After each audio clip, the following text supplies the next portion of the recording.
স্বাগত খেলা যোগে আপনাদের সাথে আছি আমি ফাইম রহমান।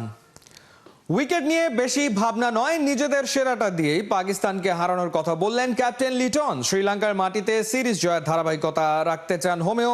রান কম হলেও লড়াই হবে হাড্ডাহাড্ডি, এমনটাই প্রত্যাশা লিটনের। মিরপুরের হোম অফ ক্রিকেটে রবিবার সন্ধ্যা 6টায় প্রথম টি-20তে লড়বে বাংলাদেশ এবং পাকিস্তান। নাইয়ান বিন জসিমের প্রিভিউ রিপোর্ট। দুদিন আগেই প্রেমাদাসায় ক্যারিয়ার বেস্ট বোলিং। মিরপুরের পিচ তো শেখ মেহেদীর কাছে স্বর্গরাজ্য বরাবরই। উইকেট বুঝতে বা দেখতে সময় নেননি গুনে গুনে মাত্র 5 সেকেন্ডের বেশি। গামিনীকে আবার ধন্যবাদ দিয়ে ছোটও করেননি। বোলারদের জন্য একদম সহজ, আর ব্যাটসম্যানদের জন্য উল্টো। গামিনীর রাজ্য যেন বারমুডা ট্রায়াঙ্গেলের রহস্য। কি ভাবছেন লিটন? ভালো দেখলাম, মজা করলাম ভাই। আমি তো জাস্ট নর্মাল অ্যান্সার দিছি। আপনার সাথে আমি একমত যে অনেক প্লেয়ারেরই কেরিয়ার অনেকটা নিচু হয়ে গেছে এজ এ ব্যাটসম্যান। আমি যদি বলার হতাম হয়তো আমার কেরিয়ারটা একটু বিল্ড আপ হতো ওই উইকেটে খেলে। অবভিয়াসলি বাংলাদেশ টিম ওখানে ডেভেলপ করছে, ওই সিরিজ জিতছে, এটা একটা বিশাল plus point. But at the same time ব্যাটসম্যানদের জন্য একটু খারাপ ছিল।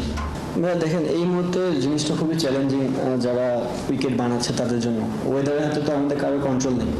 আপনি যদি দেখেন লাস্ট 3-4 দিন ধরে টানা বৃষ্টি হয়েছে। সো যে মানুষটা পরিশ্রম করে উইকেট আপনাকে রেডি করে দেবে, সেই মানুষটার হাতে ওই সময়টা ছিল না যে প্রিপেয়ার করবে। সো এই মুহূর্তে আমাদের আসলে উইকেট নিয়ে ভাবার কিছু নেই। উইকেট পাকিস্তানের জন্য যা থাকবে বাংলাদেশ টিমের জন্য সেম উইকেট থাকবে।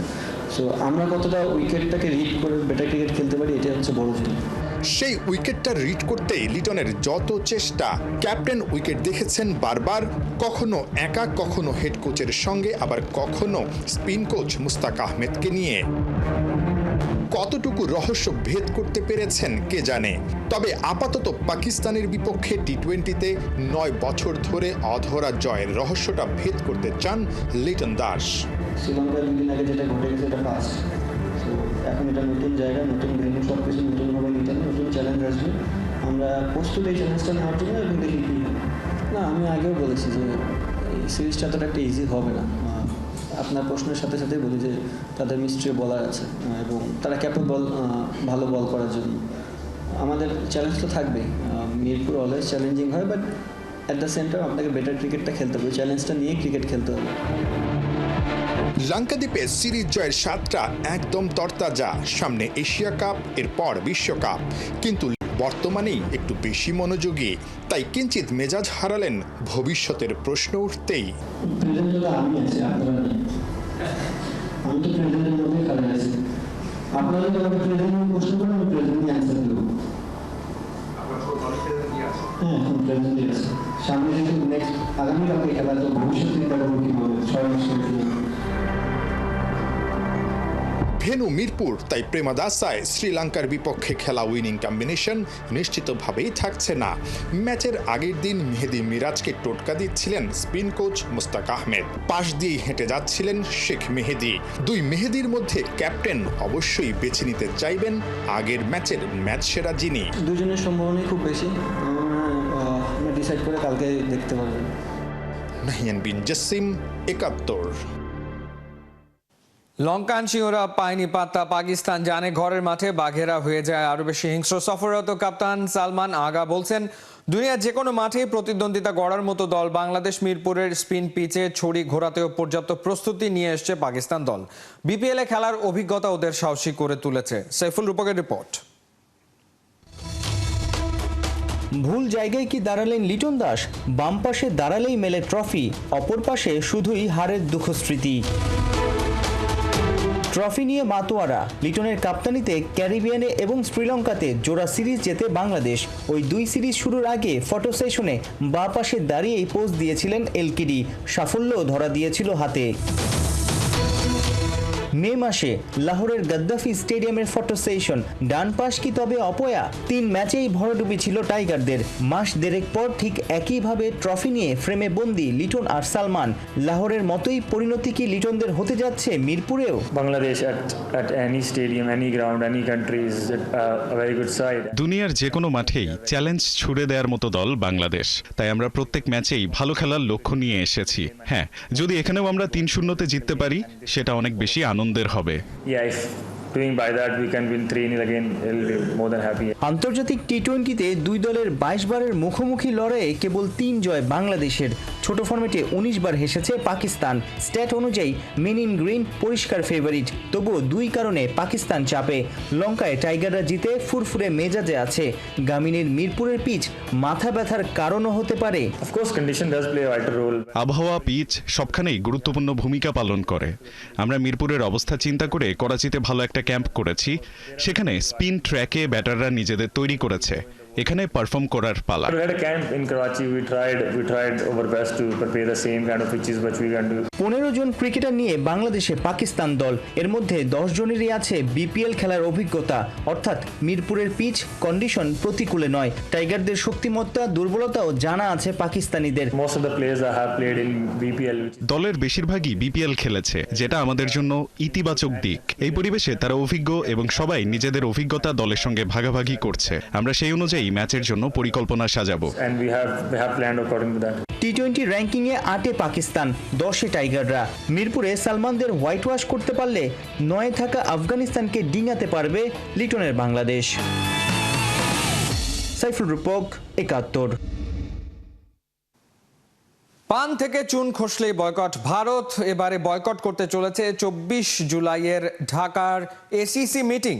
দলে ভিড়িয়েছে আরও 2 ফুল মেম্বার শ্রীলঙ্কা আর আফগানিস্তানকেও। আর তাই এবার শঙ্কা দেখা দিয়েছে আসন্ন এশিয়া কাপ নিয়েও। এমনটাই জানাচ্ছে ভারতের গণমাধ্যমগুলো। তবে বিসিবি কিংবা বিসিসিআই এর তরফ থেকে এখনো অফিসিয়াল কোনো ঘোষণা আসেনি। একই সাথে জানা যায়নি ঠিক কী কারণে তারা ঢাকায় আসতে চাইছে না। খালিদ জামিলের রিপোর্টে বিস্তারিত। খেলিছে বিরাট শিশু এ বিশ্ব লয়ে আনমনে। নজরুল গীতিতে বলা এই বিশ্ব নিয়ে খেলার মতো গ্লোবাল পাওয়ার এখনো হয়ে উঠতে পারেনি ভারত। তবে যে বনে বাঘ নেই সেখানে তো ধূর্ত শেয়ালি রাজা। সাউথ এশিয়া নিয়ে তাই ভারত খেলেই চলেছে। তবে নজরুলের লেখা লাইনের সাথে মিল রেখে আনমনে নয়, সহজতে এবং সজ্ঞানে চলে সেই খেলা। এই লড়াইয়ে ভারতের মূল প্রতিপক্ষ পাকিস্তান। আর 5 আগস্টের রাজনৈতিক পালাবদলের পর বাংলাদেশ যেন তার ঘোরতর শত্রু। খেলার মাঠে সেই রাজনীতির প্রভাব দিনে দিনে আরও প্রকট হচ্ছে। ভারতের গোয়ার্তুমির নয়া ভার্সন সামনে হাজির। খেলতে আসা তো দূরের কথা, ঢাকায় আগামী 24 জুলাই এশিয়ান ক্রিকেট কাউন্সিলের যে বার্ষিক সাধারণ সভা নির্ধারিত হয়েছে তাতে অংশ নেবে না ভারত। এ যাত্রায় এসিসির প্রেসিডেন্ট আবার পাকিস্তান ক্রিকেট বোর্ডের চেয়ারম্যান ও দেশটার ইন্টেরিয়র মিনিস্টার মহসিন নাকভি। তার কাছে ভারতের পক্ষ থেকে আহ্বান এসেছিল এজিএম এর ভেন্যু পরিবর্তনের। ইন্ডিয়া টুডের বিসিসিআই সোর্স জানাচ্ছে মহসিন নাকভিকে তারা ভেন্যু পরিবর্তনের জন্য বিশেষ অনুরোধ করেছিল, কিন্তু তাতে কোনো সাড়া মেলেনি। সাউথ এশিয়া নামের এলাকায় বড় ভাই ভারতের পক্ষ থেকে এমন কোনো অনুরোধ মানে সেটা আদেশী, কিন্তু তাতে কর্ণপাত করেননি এসিসি প্রধান। আর তাতে একটু বেশি ঝুঁকি নিয়ে ফেলেছেন তিনি। বর্তমান ক্রিকেট বিজনেস মডেলে ভারত ক্রিকেট থেকে যতটা আয় এনে দেয় এসিসিকে, অন্য কোনো দেশের পক্ষে এই মুহূর্তে অন্তত সেটা সম্ভব না। নাকভির সাড়া না পেয়ে দাবার কোর্টে পরের গুটিটা এবার চাল দিয়েছে ভারত। ঢাকায় এসিসির সেই আয়োজনে অংশ না নিতে রাজি করিয়ে ফেলেছে আফগানিস্তান আর শ্রীলঙ্কাকেও। ইন্ডিয়া টুডের ভাষ্য, তাতে নতুন রিক্রুট হয়েছে ওমানও। তবে মজার ব্যাপার, ভারতের এই না আসা কিংবা প্রতিবেশী আরও 2টো দেশকে একই সিদ্ধান্ত নিতে রাজি করানো, এর কোনোটার ব্যাপারেই কোনো অফিসিয়াল স্টেটমেন্ট প্রকাশ করেনি কোনো ক্রিকেট বোর্ড। পুরোটাই এই মুহূর্তে জানাচ্ছে ভারতের কয়েকটি গণমাধ্যম। তবে যা রটে তার কিছু তো বটে। ঘটনা যদি সত্যিই হয় তবে এসিসিকে পড়তে হচ্ছে বড় বিপাকে। এশিয়ার সর্বোচ্চ ক্রিকেট সংস্থার গঠনতন্ত্রেই উল্লেখ আছে, মূল সদস্যদের অনুপস্থিতিতে কোনো সিদ্ধান্ত হলে তা অবৈধ বলে বিবেচিত হবে। কিন্তু নাকভির অফিস থেকে ভেন্যু পরিবর্তনের কোনো সিদ্ধান্ত এখনো আসেনি। ওদিকে কেবল এই মিটিংটাই যে ভারতের গোয়ার্তুমির কারণে ভেস্তে যাচ্ছে তা নয়। এর আগে বাংলাদেশের সাথে বাইলেটারাল সিরিজটা তারা পিছিয়েছে। ঢাকায় চলমান অনূর্ধ্ব 20 নারী সাফেও দল পাঠায়নি তারা। কিন্তু এত সবের পরেই প্রশ্ন জাগছে, বাংলাদেশের খেলার মাঠে সবকিছু যেখানে চলছে স্বাভাবিক নিয়মেই, সেখানে এক ভারত এসিসির মিটিং করতে আসাকেও কেন অনিরাপদ ভাবছে। খালিদ জামিল, 71।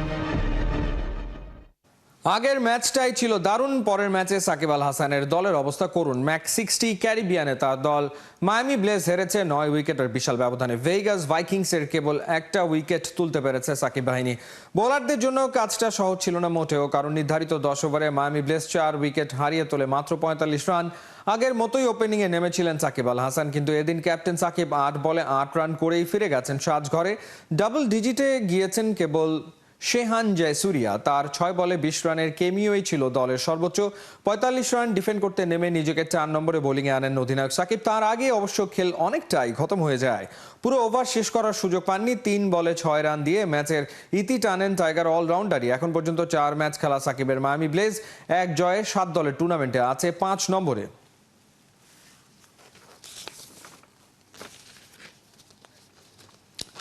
একটুর জন্য ব্যাক টু ব্যাক শিরোপা জয়ের রেকর্ডটা হলো হাতছাড়া। গ্লোবাল সুপার লিগের ফাইনালে গায়ানা অ্যামাজন ওয়ারিয়ার্সের কাছে 32 রানে হেরেছে রংপুর রাইডার্স। গায়ানাতে এদিন টস হেরে ফিল্ডিংয়ে জয় রংপুর। এভিন লুইসকে ফিরিয়ে রাইডারদের প্রথম ব্রেক থ্রু এনে দেন খালেদ আহমেদ। এরপরে তাণ্ডব শুরু করে গায়ানার ব্যাটাররা। রহমানুল্লাহ গুরবাজ আর জনসন চার্লসের কাছে পাত্তাই পায়নি মায়ার্স শামশিরা। দুজনে মিলে গড়েন 121 রানের পার্টনারশিপ। 67 রানে রিটায়ার্ড হার্ট হয়ে চার্লস ড্রেসিং রুমে ফেরার খানিক বাদে তাবারের শামশির বলে আউট হন গুরবাজ। শেষ দিকে শেফার্ড রাদারফোর্ডের ঝড়ে 197 রানের টার্গেট দেয় গায়ানা। জবাবে ব্যাট করতে নেমে 29 রানেই 3 উইকেট হারায় রংপুর। ইফতিখার ও সাইফ হাসানের 73 রানের জুটি কেবল কমিয়েছে হারের ব্যবধান। 164 রানেই গুটিয়ে যায় Rangpur. Player of the match Rahmanullah Gurbaz আর 14 উইকেট নেওয়া তাহির হন প্লেয়ার অব দ্য টুর্নামেন্ট। শ্রীলঙ্কাকে 5-0 গোলে হারিয়ে সাফ অনূর্ধ্ব-20 নারী চ্যাম্পিয়নশিপের শিরোপার আরও কাছে বাংলাদেশ। সোমবার অলিখিত ফাইনাল নেপালের বিপক্ষে জয় বা ড্র করলেই ব্যাক টু ব্যাক চ্যাম্পিয়ন হবার সুযোগ বাঘিনীদের। অবশ্য সুযোগ ছিল আজই শিরোপা নিশ্চিত হবার। দিনের প্রথম ম্যাচে ভুটানের কাছে নেপাল হারলেই ট্রফি নিশ্চিত হতো আফেইদা স্বপ্না রানীদের। তবে ভুটানিজদের নেপাল 2 হালি গোলে উড়িয়ে দেওয়ায় ঝুলে আছে শিরোপার ভাগ্য। অবশ্য তা নিয়ে মাথা ঘামায়নি বাংলা। সন্ধ্যায় লঙ্কানদের উড়িয়ে দিয়েছে স্বাগতিকরা। কানুন রানী বাহাদুরের গোলে 25 মিনিটে এগিয়ে যায় স্বাগতিকরা। প্রথমার্ধের অতিরিক্ত মিনিটে লিড ডাবল করেন পূজা দাস। বিরতির পরও দাপটে ফুটবল বাংলাদেশের। 73 মিনিটে নিজের জোড়া গোল আদায় পূজার। এখানেই থামেনি বাংলাদেশ। 86 মিনিটে শ্রীমতির আঘাতে উড়ে যায় শ্রীলঙ্কা। অতিরিক্ত মিনিটে শেষ গোলটা আসে কাপ্তান আফিদা খন্দকারের কাছ থেকে।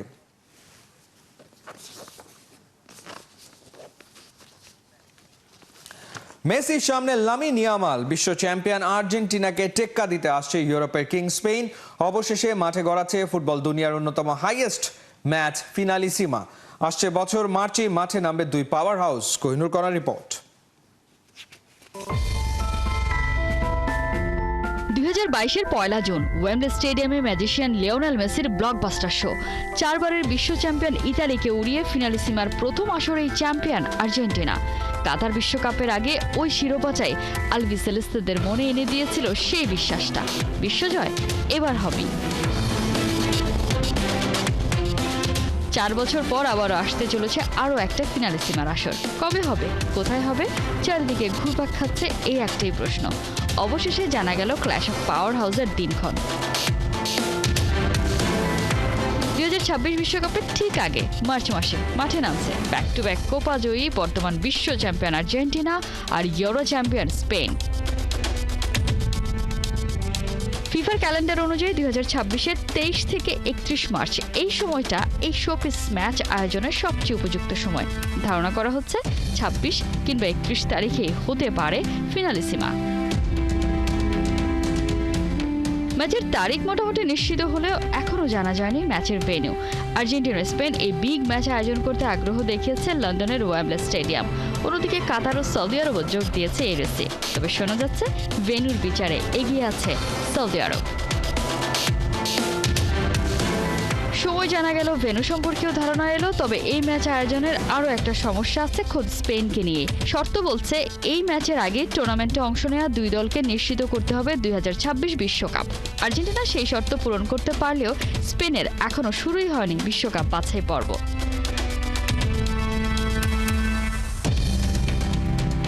আগামী সেপ্টেম্বরে বুলগেরিয়া আর তুরস্কের বিপক্ষে ম্যাচ দিয়ে বাছাই পর্ব শুরু করবে স্পেন। 18 নভেম্বর শেষ হবে বাছাই পর্ব। প্রতি গ্রুপের সেরা দলই শুধু বিশ্বকাপে সরাসরি জায়গা করে নেবে। দ্বিতীয় দল খেলবে প্লে অফে।